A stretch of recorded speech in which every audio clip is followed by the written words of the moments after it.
I have a plan বাস্তবায়ন করতে সক্ষম হব।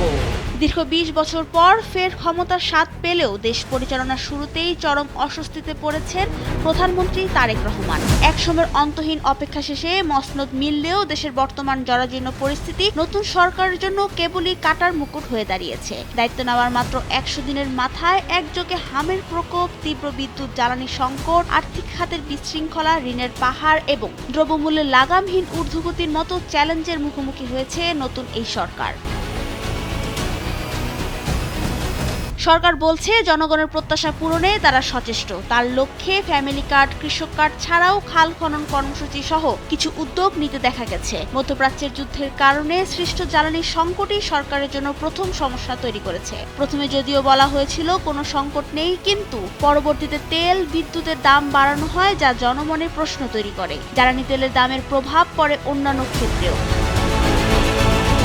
বর্তমান সরকারের দায়িত্ব গ্রহণের পর সবচেয়ে বিভীষিকাময় পরিস্থিতি সৃষ্টি করেছে হামের শিশুদের মৃত্যু। স্বাস্থ্য অধিদপ্তরের সর্বশেষ গত ২৪ হিসাব মতে ৭০ দিনে হামের মৃত্যু হয়েছে ৫২৮ শিশুর। ব্যর্থতার দায় সরকার চাপিয়ে দিচ্ছে অন্তর্বর্তীকালীন সরকারের ওপর। কিন্তু সঠিক চিকিৎসার অভাব ও সমন্বয়হীনতার কারণে এমন অনাকাঙ্ক্ষিত মৃত্যুর জন্য সরকারের স্বাস্থ্য মন্ত্রণালয়কে দায়ী করছেন বিশেষজ্ঞরা।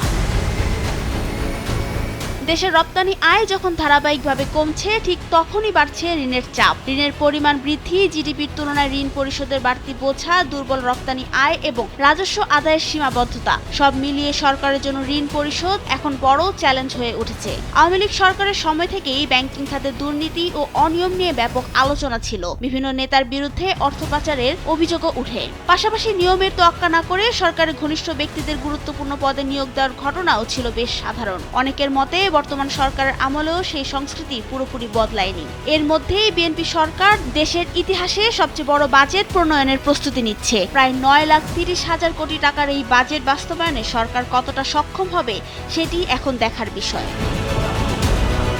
তবে সবচেয়ে বেশি ভুগছে দেশের আইন শৃঙ্খলা। সরকারের গত ১০০ দিনে দেশের আইন শৃঙ্খলা দৃশ্যমান উন্নতি হয়নি। তুচ্ছ ঘটনায় প্রতিপক্ষের ওপর হামলা ও মবের ঘটনা ঘটছে অহরহ।